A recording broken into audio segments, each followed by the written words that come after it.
and welcome to Climbing Consulting with me, your host, Nick Sinnott. Today's episode is another solo episode. I've had some great feedback on the previous 2 solo episodes that I've done, and a number of you have asked for more. So thank you to those who have reached out to me, who have told me what you would like to hear. And hopefully today's episode gives you that. Today's episode is a request I've had from a number of people, and it's my advice and my thoughts on networking. It's one of those buzzwords. If you've just started a graduate scheme or if you've ever done a grad scheme, it is one of the first slides that you'll get in training. It's usually around the same time as you learn about rapport. Both are really critical skills. Both are taught awfully on most grad schemes. Usually you're just told, go and network. It's a great thing to do, and very little else. So today is all about networking, and I'm going to cover a number of topics. So I'm going to look at, firstly, why is networking important? I know from a number of conversations I've had, people have quite a mixed view on networking. So some people think it's great. Some people absolutely hate it and think it is self-promotion, or it's sleazy, or it's playing politics. And as I say, some people have quite an aversion to it. I think it's a critical skill. It's a massively powerful thing for your career, and I'm going to talk about that. I'm then going to touch on how to get over your fear of networking. So many people who say they don't like it, if you dig down, that comes to a fear. They don't know what to say. They don't know how to do it. They're scared of getting it wrong. And once we've overcome that, I'll look at some specific tips about how you can build your network internally. And I'm going to share my advice from my time in consulting, particularly around how you can build a senior network. So as a junior person, how you can build a network with those more senior in your firm. I'll then look at how you can build your external network, and finally talk about actually how you can get the most value from your network. And for any of you who hate networking, think it's sleazy, and have just heard me say that and think, oh God, Nick's going to tell me to use all of the people I meet and bombard them with emails. It's completely the opposite. And I will tell you all about that right at the end, because I think just like any relationships, people in your network will help you and you will help them. But if you do go to the extremes and you do take advantage, you will get burnt. And that is something I'll cover towards the end. So let's jump straight in. Why is networking important? Well, ultimately, it's a phrase I heard from actually a chap who does podcast himself called Rob Moore, which is your network is your net worth. It sounds really cheesy, but in essence, the people you know determine how well you do. We've all heard the phrase, it's not what you know, it's who you know. And that is, without going into too many specificities, that is pretty much true. If you can be the smartest person in the world, you can be the leading expert on a topic, you can have loads of letters after your name, but if you don't know the right people to get that message out to, or who can help you get that message out, it doesn't matter. Likewise, there are many people who probably aren't as well qualified, or aren't as bright, or haven't got as many letters after their name, who have done much better because they've built the relationships, they've built their network, they know the right people, and they've been able to put the right things in front of them. And that for me is a key point, and one I'm not going to talk about too much in today's podcast, but the adage of it's who you know, not what you know, is probably wrong as well. It's who you know and what you know. You can know the world leaders of the top 20 most powerful countries in the world, but if you've got nothing to add to them, you've got nothing you can bring them, no value to give, it's meaningless. Same in consulting. You might know the CEO of a firm, but if there's nothing that you can share with them, no value, no knowledge, no insights, it doesn't matter. And for those of you who are thinking, well, of course I've got no insights to share, I am not a 30-year industry veteran, I know nothing, I'll come on to that. So your network determines where you go in your career, how far you go, and it's broader than your career. It might be you want to do something in hobbies, you might want to do something for charity. Having a big network of people who know other people will always help you do things. It's amazing what happens when you ask for something and you see who comes out of the woodwork, maybe people you've not spoken to for years, who can help you with that thing, or know somebody who can help you with that thing. And people are always more generous with their time for someone they know, however tentatively. And that I've seen people help others, and people have helped me and vice versa, who I may have only met once. But because you built a connection, however brief, they're willing to help you. It sounds like a bit of a cheesy metaphor, but the way I think of a network is the same as a garden. If you don't plant any seeds in your garden, it's going to look the same next year. It's going to be empty. It's just going to be dirt and a bit of grass. If you start making these relationships early in your career, or even if you're later on in your career, but you want to start now, over time, those relationships will grow. And just like a garden where you plant seeds, they'll flower and continue to grow. And that will help you in your career. There are people you meet now who might be the CEO of a firm in 5 years' time. There might be people who are the CEO of your firm now, who will be the CEO of the firm you want to work for in 5 years' time. You never know where people are going to go. And you also never know who's going to go there. It could be that the person who's 3 levels below you is actually going to tear up the ranks and become senior partner in 10 years' time. It's something that unless you invest that time now, you're going to regret it in the future. If you look at across your firm or you look at partner job descriptions, you'll notice that the ones who do the best are the ones with big networks. And if you look at partner job descriptions, they very often ask for, and they're quite overt about it, a big network.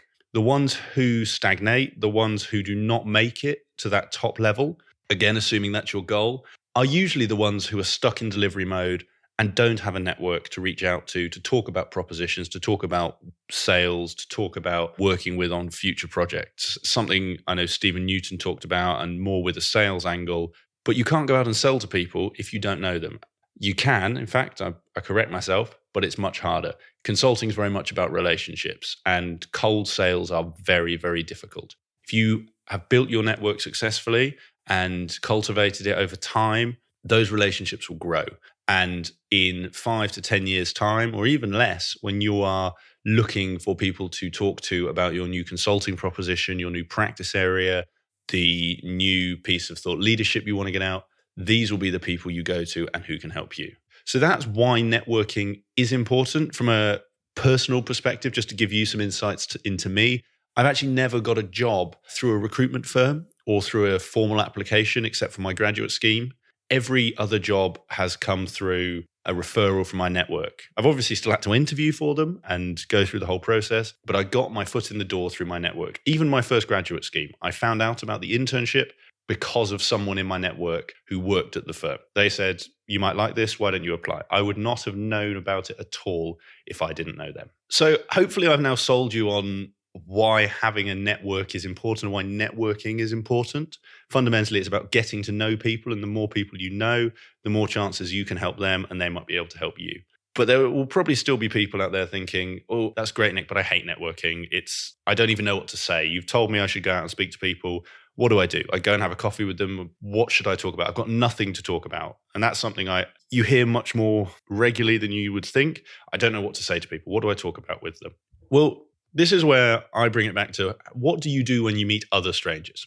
Again, because I think when you join a grad scheme, we're conditioned to think that talking to people in work is different. Well, it is to an extent, but you can still talk to each other about hobbies. You can still chat. You'll still find people in a work context who you like, people who you don't like. Talk to people just like you would at a party, or as I'm now in the age of a wedding. It might just be a British thing. And for anyone listening outside of the UK, you can tell me if it's not. But when we meet each other, the first thing we will say to each other after, hi, how are you, is, oh, what do you do? And this is the most common wedding conversation or most common party conversation you'll ever have. So you walk into a dinner party, drinks, reception, whatever it is.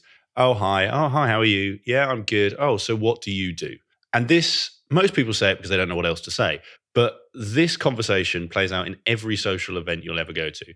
If you're struggling with things to think about, that's really all networking is. Finding out about the other person, seeing if you have things in common, and seeing if you can help each other. At its fundamentals, it's that simple. So if you're thinking, oh gosh, I wouldn't even know what to say to someone, don't think you're networking with someone from work. Just think you're meeting someone new. And I know that distinction sounds quite small, but I think for a lot of people, it's very big. Most people are more than happy to have a conversation with someone in a social setting. Maybe it's someone you meet at a sports club or at a other hobby you have, or you meet at a friend's party. It's exactly the same in a business context. And very often the two will overlap. So you might meet someone at a dinner party who is in the same industry or could be a potential client or just frankly has the same hobbies and might know some people. So for those of you worrying about what do I talk about, it's the same as anything else.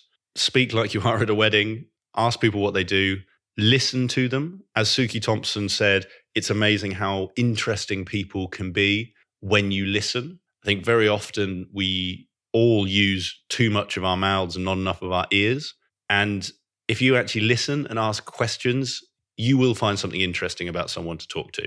And likewise, when they ask, share what you do. Tell them about your hobbies. Tell them about your work. Develop your elevator pitch if that's what works for you, or develop a description of the type of work you do or the type of hobbies you have. This will give them a hook because ultimately, if they don't know what you do, they can't help you. And if you haven't found out what they do, you can't help them.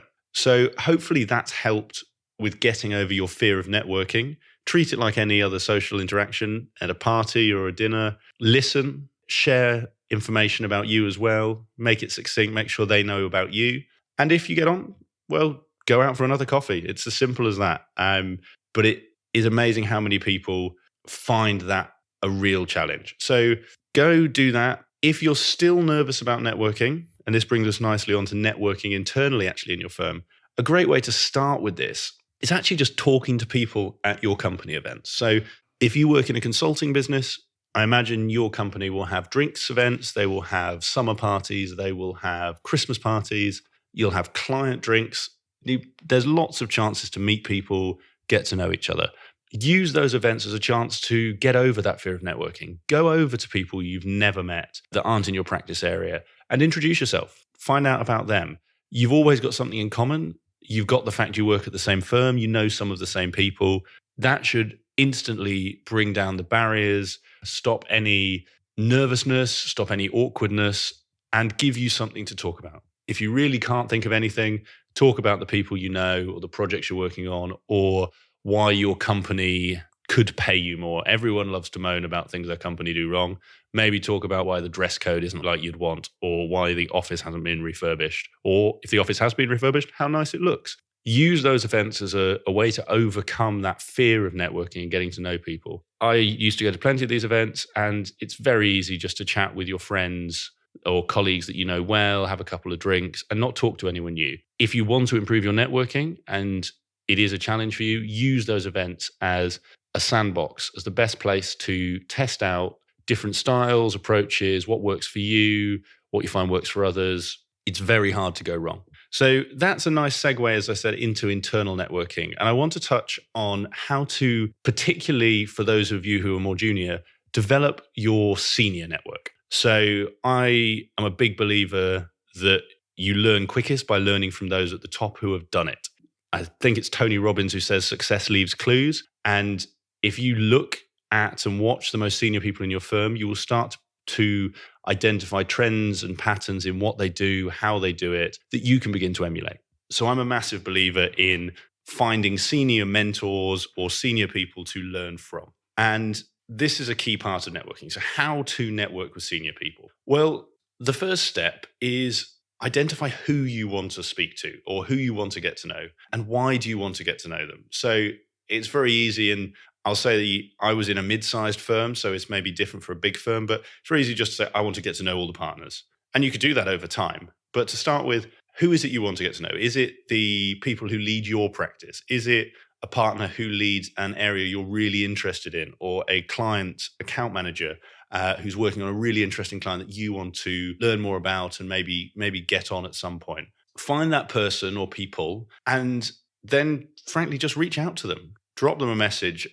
Internally, you've got such a permission to speak to anyone you want. If you listen back to Mohammed Mansour's episode, he highlighted that's how he changed industry sector, which ultimately led to all of the life events that led to him becoming the managing partner of Baringa. He reached out to someone and said, I'm interested in the new sector you're working on. Can we have a chat? As simple as that. And that would be the key piece of advice I'd give you. If there's someone you want to speak to, drop them a message or go up to them in the office. I always remember I had a junior colleague once who asked me about a partner that I knew quite well. And he wanted to speak to him. He wanted to get his guidance on a project. And he said, "Oh, Nick, I'm really keen to get this guy's advice, but he seems really serious. He's really senior. I just don't know how to approach him." And my advice was very simple. Just go up to him. I knew the partner very well, and I knew he would love this sort of request. Just go up to him and just say you want to get 15 minutes to get some feedback from him. And I caught up with the partner about a month later, and the first thing he said to me, he didn't know I had any part to play in this, but the first thing he said to me was that this junior consultant had gone over to him and asked him, and that he really appreciated that because he loved giving advice and helping junior colleagues. And that brings me on to the next part of this, which is, you know who you want to speak to, you know how to do it, which is ask, but do think about what you're asking for. Senior people's time is precious. Why do you want to talk to them? Why should they talk to you? So in this instance, in this example, the junior colleague wanted feedback and advice from the partner. He wanted that mentorship. He wanted that feedback that would help him improve. Ultimately, what is it in it for the senior person you're trying to network with? And again, if you're listening to this, you're junior and thinking, well, I've got nothing to add to that partner. He's got 30 years experience. He knows everything about the industry. Well, maybe think about what else do they want? So in this example, a great one is most people have got to where they've got to with the help of others and therefore want to pay it forwards. They want to help those who are more junior than them succeed. That mentorship is a really strong pull for most people. And that doesn't matter if you're a manager reaching out to a partner, maybe an analyst to a partner, even an analyst to a manager, whatever the relationship is. More junior to more senior, the more senior person will always be happy to meet up, to share their advice, to share their story, to share how you can do what you've done on a project better. Most people will make time for that. Likewise, if someone is running a client account and you are really interested in that client, what's in it for that person? Maybe you're interested in finding out because you want to help grow that client, or you're interested in moving into that practice area. So that's a great new recruitment angle for them. Or maybe you know some other people in the industry that you want to find out about the industry, so maybe you can introduce them. Again, all of these are ways to help the person you're networking with. And it's a fundamental point on networking that's worth touching on. It's like all relationships, what can you give to the other person? How are you helping them? Anything where it's take is going to disappear very quickly, or is going to be met with a lot of resistance. Whereas if you go in showing what's for the other person or sharing what it is you want to help them with, people are going to be much more receptive. Now, you've now had the first meeting, you've got some time with the partner, you had a really good session with them, and you're probably thinking, Nick, well, I really get on with this partner and I want to spend some more time with them. I want to learn from them. I want to watch them up close. I want to see how they do what they do so I can emulate it. Well, again, it comes back to what can you do for them? So maybe there's things that they need doing, and it could be simple things like admin. It could be finishing off slide decks. It could be updating logs or spreadsheets. Anything you can do like that helps them, and therefore you get close to them. One example of this, and for those of you who are more junior listening, thinking I've got absolutely nothing I can add while listening to my podcast and flicking through your Instagram feed, your Facebook feed, your Twitter feed, social media is a massive value add that a lot of senior consultants either don't have time for or don't understand. I know one friend of mine who was a very, very junior consultant at her firm who was helping the global head of one of their service lines, having regular interactions with this global head when she was, I think, an analyst level, maybe consultant. And that was simply because she offered to help this senior leader with her Twitter. The senior leader didn't have time to do it. The senior leader didn't really know how to do it and didn't want to be sat there for 2 hours a day or an hour a day or whatever it was, retweeting and tagging things. But through doing that, my friend got phenomenal access and built a phenomenal network with this person who was then able to help her in the future. So to that point of what value can you add if you're trying to build your network and help others in doing so, think about things that you have maybe because of your experience of Instagram or your experience of Facebook or LinkedIn that can really help the partner or director that you want to get to know. Thinking of it that way around is always going to be more successful than thinking of it, what's in it for me? And it's worth saying with all of this, it might be that you meet with that partner once and you don't see them again for a few months. There's absolutely no problem, and it's a great way to keep cultivating your network, just touching in. Drop people an email every 3-6 months and just say, how you been? I haven't heard from you for a while. this is what I've been up to. If it was someone senior who's speaking to you, drop them a message and say, thanks for the advice. Since then, I have implemented the 3 steps you told me, and it's really helped on this client. Or I got a great review in my mid-year appraisal because of what you told me. People will respond really well to this, and it will just help cement those relationships. And just because you don't speak to someone very often doesn't mean that you're not going to speak to them for a long time. It comes back to the garden. You might see someone once every 6 months or speak to them once every 6 months, but you might know them for 10 years. And you'll be having very different conversations with them in 10 years than you are now. Hopefully that's helped those of you who are looking to build internal networks at the senior levels, particularly if you're looking to get more advice or mentorship as part of your career, or just want to build a good network. You can use this approach to get to know as many of the senior or more junior people in your firm as you want to. And I'd highly recommend networking internally, because just like everything else, if people don't know who you are and what you're good at, you're going to miss out on opportunities. We've all heard people talked about negatively, and there are people who go over the top and who do play politics, and I'd never recommend that. I know it's something Stephen Newton highlighted as a real negative, and I agree with him. But equally, if you're in a firm of even 500 people, if you aren't known, how are people going to give you the opportunities you want? If I don't know that you want to do a specific type of work, or that you're really interested in a specific client, how do I know how to help you? And that's what it comes back to. So that's networking internally. How to network externally. So half of this is building your network in your firm. The other half is building it in the industry or with clients or with people you might want to work with in the future. Now, I'm going to come at this very much from an industry focus. I know some consultancies are industry agnostic up until sort of senior grades, mid-senior grades. I come at this from a view that you're working in an industry sector or a service line, and you want to build your network there. So the first thing, and if you are in a big city, so for those of you listening in London, you have absolutely no excuse.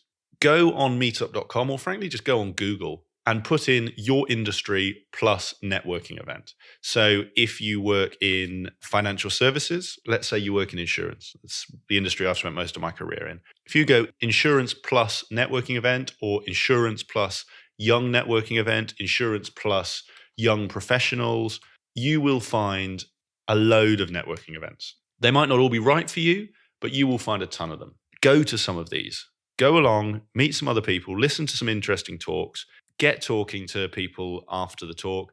And like I said at the start, find out about them, tell them about you. And if there's people that you enjoy speaking with, and I do really want to drive that point home, that this all does come back to you enjoy speaking to them and there's something you can do together. I think exclusively doing something because someone might be able to help you with something, it's not going to lead to long-term success. But if you enjoy speaking to someone, great. That's the first tick. And if there's something you might be able to do in work, or you have a similar area of focus, or just in a similar industry, that's the second tick. So go to these networking events, get to know people, get speaking to them, follow up again. The key thing with networks and building your network is follow up. It doesn't matter if you speak to someone once a year, but just touching base with them and saying, oh, how are you? What's been going on? Or I'm in the area. Do you fancy a coffee? Will pay dividends in the future. Most people have a load of people they've met like you. They've got friends, they've got family. They don't want to be out having coffees with consultants every hour of every day. But equally, everybody likes to feel appreciated. If you've read Dale Carnegie's How to Win Friends and Influence People, which I recommended in my last solo episode, he talks a lot about this. People do see themselves as the most important thing in the world, and people like it when others acknowledge that. And how do you acknowledge that? Well, you reach out to them and say, I haven't seen you for a while. How's things going with you? That makes people feel important, and that makes them like you. Again, that was probably an awful synopsis of Dale Carnegie's How to Win Friends and Influence People. But if you've not read it, go and read it. It applies equally to this as everything else. So you've got the external events. The other thing that you may want to think about, and it's something that I did with some colleagues when I was back in consulting, is actually create your own networking event. If you want to meet people in the industry in your sector, let's say, why not create an event? It's a great way to bring people to you. It's a great way to meet new people. It's a great way to meet senior people because you can get them in to speak at the event. It's a great way to meet people on your own level who are doing interesting things because, believe it or not, the people who go to networking events in the evening instead of going to the pub or going home to watch Netflix are probably the ones who are more driven, and therefore probably the ones who are going to, in 10 years' time, be further ahead in their careers. So if you're looking to meet like-minded people who may be in very senior positions in 5 to 10 years' time, going to networking events or bringing people to your own networking event is a great way to do it. And like I say, your own networking event is a great way to get to know internal partners because you'll be asking them for speakers. It's a great way to get to know senior executives in the industry because they'll be speaking. And it's a great way to build a bit more of a reputation for yourself and get people coming to you for coffees and networking because you're doing something interesting, you're doing something different. And if you go and run that event, I can almost guarantee you that you will get people in your firm and people outside wanting to catch up with you. So they see you as someone they want to build a relationship with and have in their network. So great way to grow that external network. On projects, just follow the same rules. Get to know the people who are on your project team from a more of a sales perspective. Get to know the PMO, get to know the PAs. PAs are, if you don't know already, they are the gatekeepers to all executives in a business, and they can make your life very easy or very hard. If you get on the wrong side of them, it can slow your project down tremendously. It can make your life very difficult. If you're on the right side of them, they can make miracles happen. They can help find meeting rooms when there are none. They can help you get hold of execs when they're booked up for months. Getting to know the PAs and starting to build your network with their network will help you exponentially on any project you're on. Same with the PMO. Now, I would usually say, and I would say, there's nothing wrong with going out and networking with clients and senior executives at a client if your project allows it. So if you're working on a project with a senior stakeholder, why not get to know them? Go out for a coffee. Again, just like doing it internally in a consultancy, how can you help them? What are they struggling with? Maybe they need a little bit of extra work on your project or something outside your project. Why don't you help them? Again, it helps build that relationship. And at the same time, tell them what you're interested in. Maybe they're the head of change and actually you're really interested in something they're doing in IT. Let's just say robotics. Maybe they've hired a new head of robotics and you're really interested in that. And that could be from a personal career perspective. It could be from building a consulting sale out of. But tell them about that. Say, do you know, would they be interested in meeting? The nice thing is, you done sparingly, clients are usually quite happy to go for coffee. Obviously, you don't want to be having coffee all day, every day, because clients will wonder what they're paying you for. But done the right way, most clients are more than happy to go out for a quick drink or a quick lunch or a quick coffee. And again, if you're dealing with senior clients and you're more junior, the same applies as internally. They will most likely, and this isn't a hard and fast rule, but in general, they will want to give back. They will want to share their advice, share their tips and guidance that you can apply. So use the same tools as internally, focus on those key stakeholders of the PMO, the PAs, and then the senior executives you want to interact with. So you've done all of this. You've got over your fear of networking. You've networked internally. You now know all of the partners in your firm. You have gone out externally. You may have even created your own networking event. You have got to know all the PAs on your project. You've got to know the senior executives at the firm. Now what? How do you actually get the most value out of your network? Well, I will say, and I've said it a few times, but a lot of this comes down to building slowly. So it might be that you don't actually ask someone for anything for years. It might be actually that you've met someone you really get on, but you never ask them for anything. They never ask you, and you just meet up for coffee now and again because you get on. You both like playing rugby or watching rugby, and you like having a chat about it, and that's absolutely fine. But if there are things you want, or you just want to develop more of that relationship with people in your network, firstly, how can you help them? So always be thinking about how can you help the other person. This should be your first port of call, no matter whether there is something you think they can do for you or not. If you help people, it's amazing how that comes back to you. Whether you believe in religion or the universe or whatever, it is amazing how if you help people, people help you. So always think about with people you've met, who can you introduce them to? If someone works in a particular industry or is interested in a particular area, can you introduce them to someone in that area? If someone comes to you and says, oh, I'm really interested in becoming a consultant, can you take them out for breakfast or a coffee and tell them everything you know? Can you share your knowledge on consulting? What can you do to help someone else? Maybe it's a senior partner and they just need someone to come and take minutes for a meeting or just finish off a slide deck. How can you help other people? This does two things. One, it strengthens your relationship with that person, but it also helps build your reputation as someone who helps other people. And that reputation is always going to stand you in good stead. So that's the first piece. Firstly, before even thinking about what you can get from your network, how can you help them? Help others, and you'll be amazed what happens. The second point, and it sounds so obvious, but it's amazing how few people are willing to do it, is ask people. Ask the people that you've got to know for something if they can help you. And when I say this, and again, just a sort of key tactical thing, if you're thinking of going out to your network and saying, I want a new job, you are always likely to get a better response asking for advice than asking for a thing. It's the old Silicon Valley phrase, if you ask for money, you get advice. If you ask for advice, you get money. If you go up to someone and say, I want a job, can you offer me a job? That's going to start an awkward conversation. It'll put them on the spot and they'll go, I don't really want to speak to this person again because last time they doorstepped me and it was really awkward. And again, this might just be a British thing, but we don't like saying no. We don't like conflict or confrontation, and we prefer to ignore people who cause that. So don't be that person. But if you are looking for a new job, let's run with the example. Go and ask your network, do you know anyone looking for junior consultants in this service line? Do you know anyone looking for target operating model design consultants? Do you know any good target operating model design consultancies that are hiring?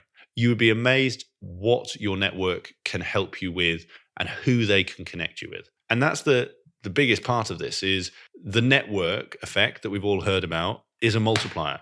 If you know 10 people, each one of them know 10 people. So you've just multiplied your network by 90 people. No, 100 more people. My maths isn't what it should be today. So instantly, you've 10x'd your network by knowing 10 people or 10x'd your reach. So if you know 100 people, your reach is actually 10 times that because each of the people you know will know 10 people. And that's the power of networking, is if you build those relationships and you ask, I'm looking for a new role. Do you know anyone who might want my skills? Or we're selling this new proposition. Do you know any firms that might be interested? It might be the person directly in your network, or it might be the person they spoke to last night who was telling them how they needed a new target operating model designed, but they just don't know which firm to go to. That is the power of networking. And it's worth saying here, use this sparingly. If you do it too much, people will begin to see you as someone who does a lot of asking and not a lot of giving. And eventually they will get tired and frankly cut you off. Likewise, don't give and expect to receive. This isn't some sort of Christmas party where I give you a present and you give me one.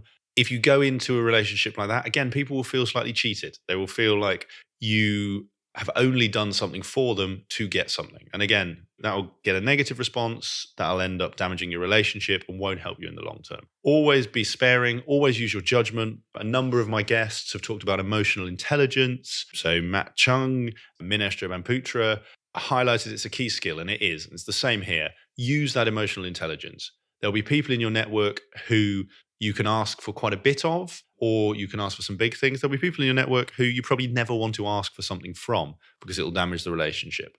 Be mindful of that, but don't be shy when it's right, when it might add value to that person, or when it just helps you and you feel the time is right to ask them for something. And that's how you maximize value from your network, by helping others and by asking for help. Hopefully that has helped you. Hopefully these tips have been useful and are things you can go and apply in your own career with your own network. And again, this can be in work, this can be outside of work, but hopefully this helps you understand how to build your network. So as I say, get over that fear, try doing some dry runs internally in company networking events, company events. Understand that networking is the same as meeting anyone in any other setting, be it a dinner party, be it a wedding. Be interested. It's the Suki Thompson point. Be interested and you will find people interesting. If you want to get it ahead internally and you want to network with partners, you want to network with the senior people in your firm to learn from them, go out, ask them. Most people will give you their time. Just make sure that you're clear on what's in it for them. And like I say, that doesn't have to be explicit, but make sure you're clear. It could be them giving mentorship and advice, which they like. It could be you offering to help with a project. And I do reiterate, there are a lot of skills that even the more junior consultants have that senior people will want and will take your help from. And then that gives you time with them to interact with them, learn from them, and watch them up close, which will be phenomenally valuable to your career. Externally, get yourself to networking events, create networking events, learn the stakeholders on your project, get to know people just as you would internally, build those relationships. And finally, help other people. Do that and you will help yourself. I hope you found this useful. As I say, I've got a number of solo episodes lined up, still got a huge number of great interviews. I'm really excited about the interviews I've got coming up. I've had some fantastic guests. I've got some more fantastic guests, and I want to continue giving you great mentors and great guests to learn from. But do let me know what you thought of this. Was this useful? I'm trying to play around with this format. Some of these are going to be longer. Some of these are going to be shorter. Was this advice useful for you? Did this help you? If you've tried some of these techniques, these tactics, let me know how they worked. Did it help? Did it work for you? My email is nick@climbinconsulting.com. Drop me an email. Thank you to all of you who have already. I love receiving feedback. It means a lot. When I put these podcasts out, it's me and my laptop, so I'm not doing this in front of anyone. I don't get any live feedback, so it's great to actually get some messages from all of you listening. If there's anything you want me to cover on these solo episodes or any guests that you think would be really interesting for the podcast or you would like to hear from, maybe it's a senior person in your firm, or maybe you are senior, maybe you're running your own consulting firm and think you might be a good fit, just drop me a message and we can have a chat. Hope you've enjoyed that. I hope you enjoy the rest of your week. Thanks a lot. I hope you enjoyed today's episode of the Climb in Consulting podcast. If you did, I would be very grateful if you could leave a review on iTunes, Stitcher, or your podcast platform of choice, whichever one you may be using. And please also share this with anyone that you think could benefit from hearing today's interview. If you want to get in touch or give me any feedback about the podcast, please feel free to drop me an email. It's nick@climbinconsulting.com, and I look forward to hearing from you.